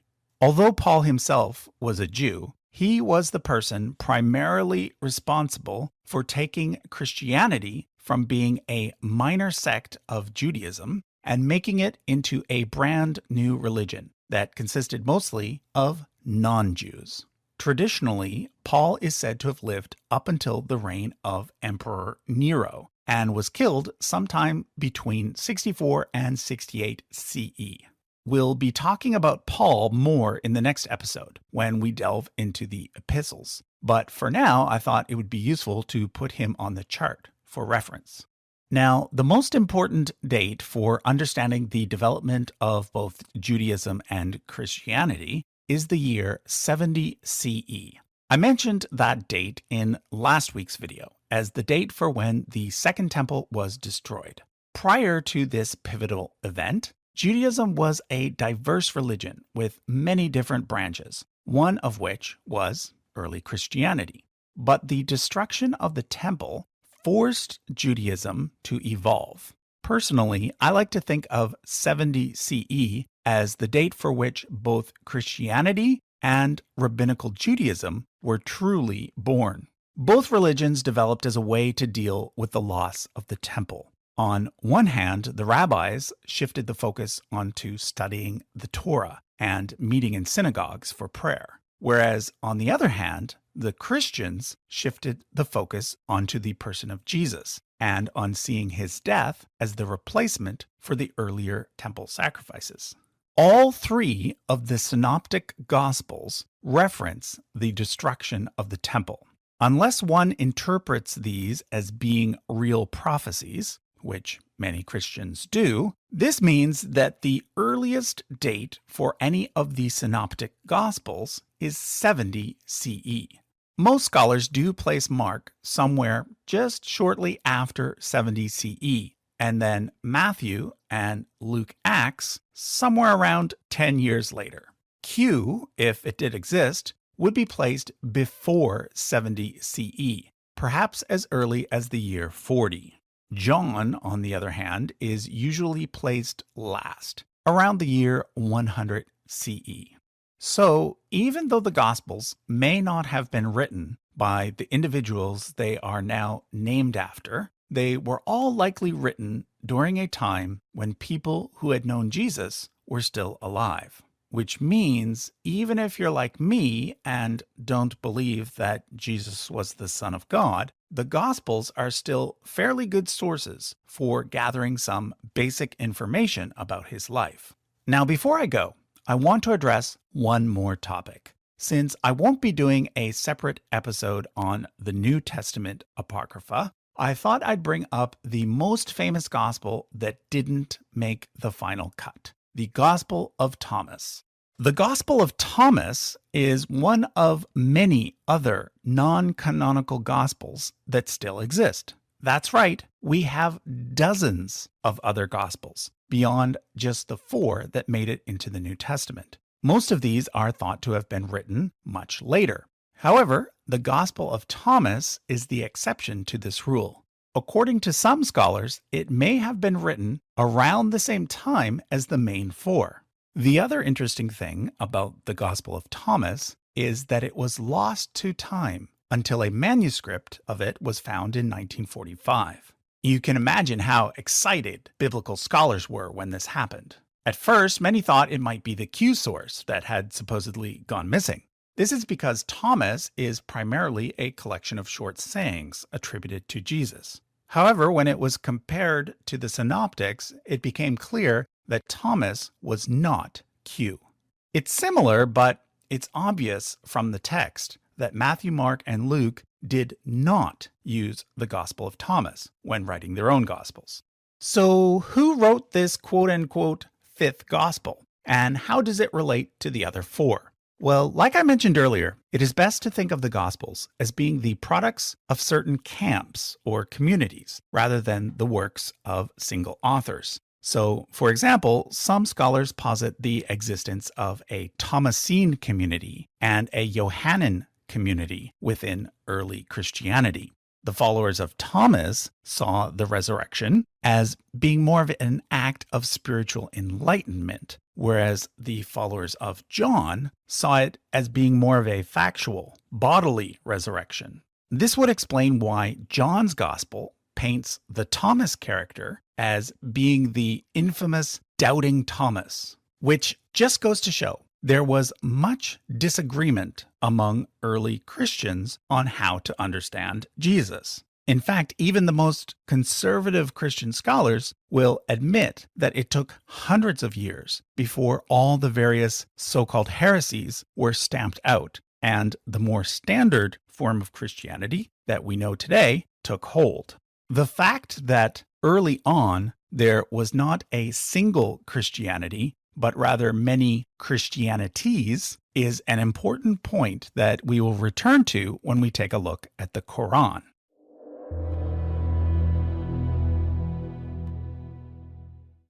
So we're going to start with the 9 letters written by Paul to specific churches. All 9 of these letters start with the exact same word, Paul.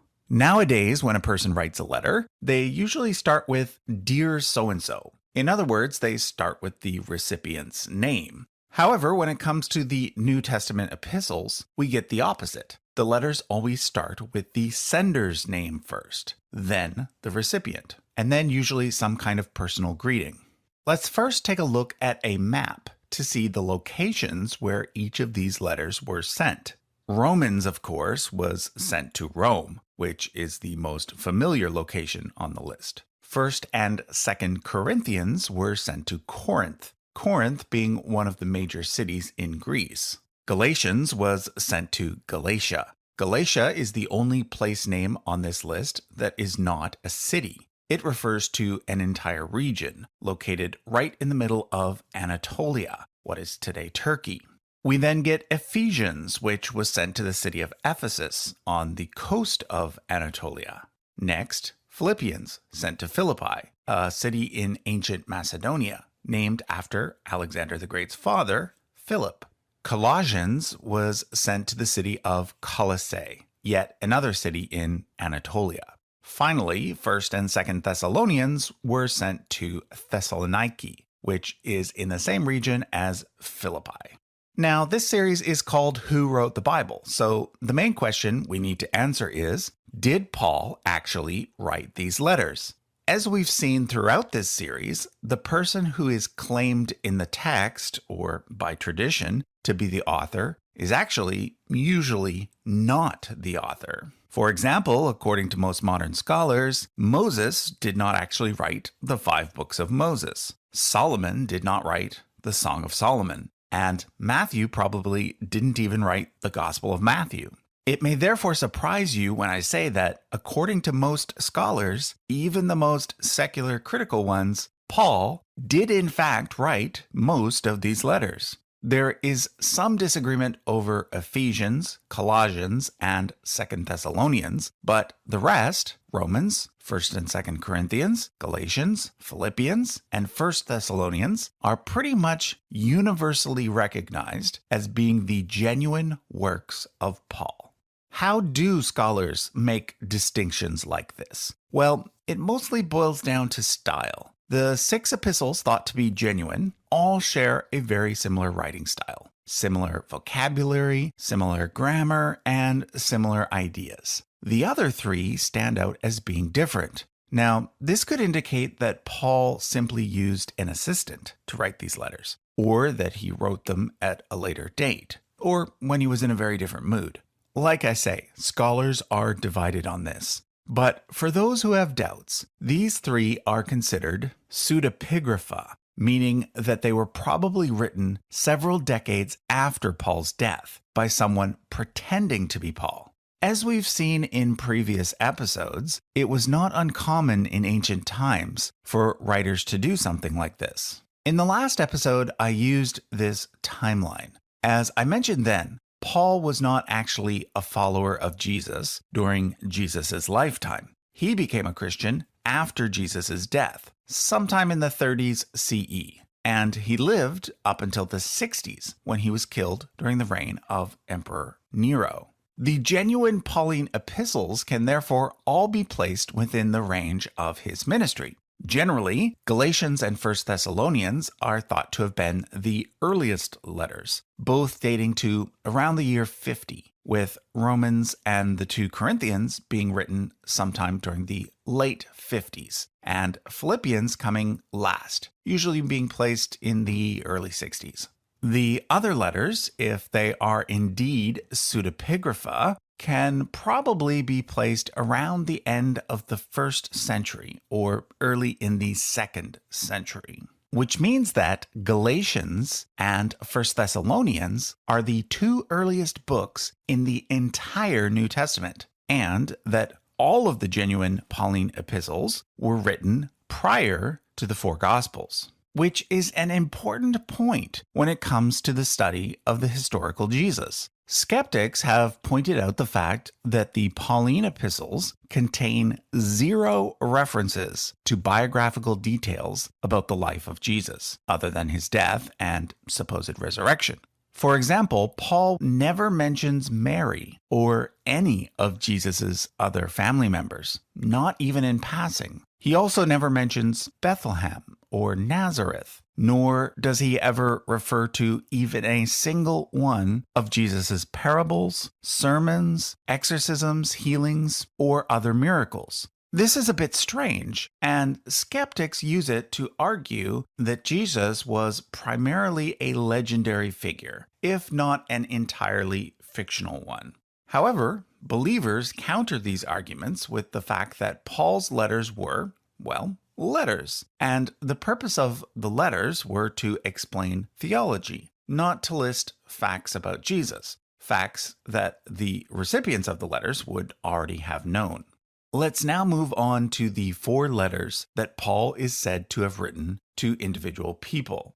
These are called the pastoral epistles, and when it comes to the pastoral epistles, only one is universally recognized as being genuine. That one is Philemon. Again, this mostly boils down to style. Philemon very much matches the style of the 6 letters we've already labeled as genuine. So that brings us to a total of 7 genuine Pauline epistles. At least 50% of biblical scholars feel that the other 3 pastoral epistles, Titus and the 2 Timothys, are pseudepigrapha, which again would place them much later on the timeline.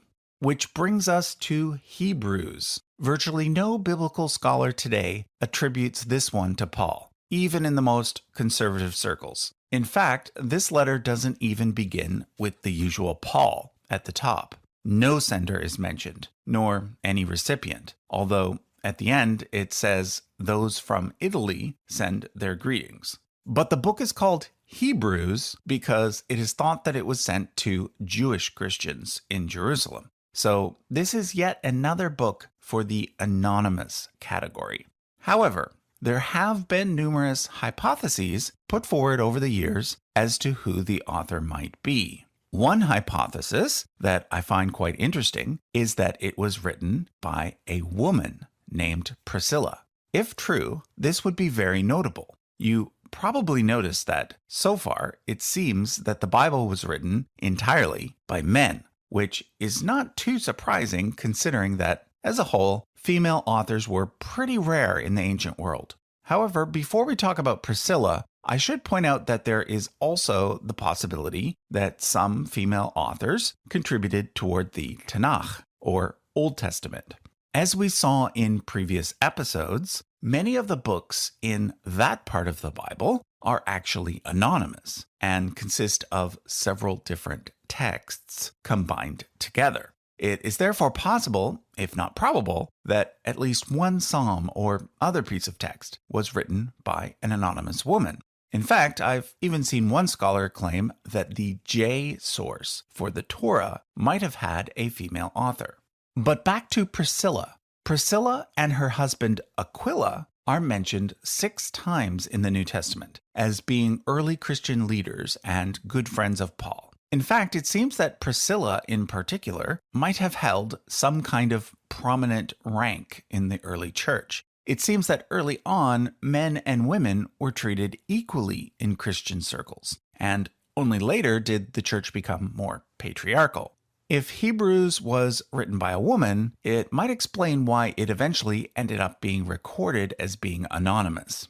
Anyway, like I said, this is just a hypothesis and is by no means the mainstream position. All that we really know is that Hebrews is written in very polished Greek, and that it is the most carefully composed and eloquent book in the entire New Testament. This all makes it very hard to date, so I'm simply going to go with the standard estimate, which is somewhere between 70 and 100. Okay, that brings us to the 7 general epistles. The first one is attributed to someone named James, usually thought to be James, the brother of Jesus, and the initial leader of the church in Jerusalem. For a discussion of the various individuals in the New Testament named James, of which there were several, check out the video that we did on the family tree of Jesus. The Epistle of James is actually one of the books that almost didn't make it into the New Testament. For this and other reasons, most scholars feel that this is probably yet another example of pseudepigrapha. In other words, it was either written by someone pretending to be James, the brother of Jesus, or by some less important guy who happened to be named James. Likewise, 1st and 2nd Peter were probably not written by Peter, the leader of the 12 apostles. In fact, based on the styles used, the two epistles attributed to Peter were probably written by two different people. And in the case of 2 Peter, it looks like the author may have copied a bit from Jude, who we'll get to in a second. One of the arguments against authorship by Peter is the fairly safe assumption that Peter was an illiterate fisherman. Now, the counter-argument is that Peter could have learned to write later on, or that he could have used a secretary. However, Peter's writing skills are not the only problem. The letters simply do not come across as being written by someone who knew Jesus personally, which Peter did. They come across as being written by people who were highly learned, with expert-level knowledge of the Septuagint and other ancient writings. Next up is the 3 letters attributed to John, traditionally thought to be the same person who wrote the Gospel of John. But unlike all the other epistles, except for Hebrews, these 3 letters don't actually start with the name of the sender, although letters 2 and 3 do start with the words the elder.